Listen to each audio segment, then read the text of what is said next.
bird deterrent. When it fires, it emits a cannon-type sound that helps scare birds away from eating grapes from the time they start ripening up to the time they are harvested. The device contains a cylindrical barrel, open at one end.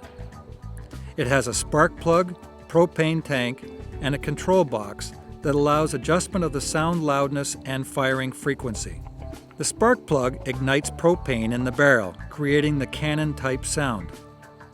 This bird banger fires 3 times over a period of about 17 seconds.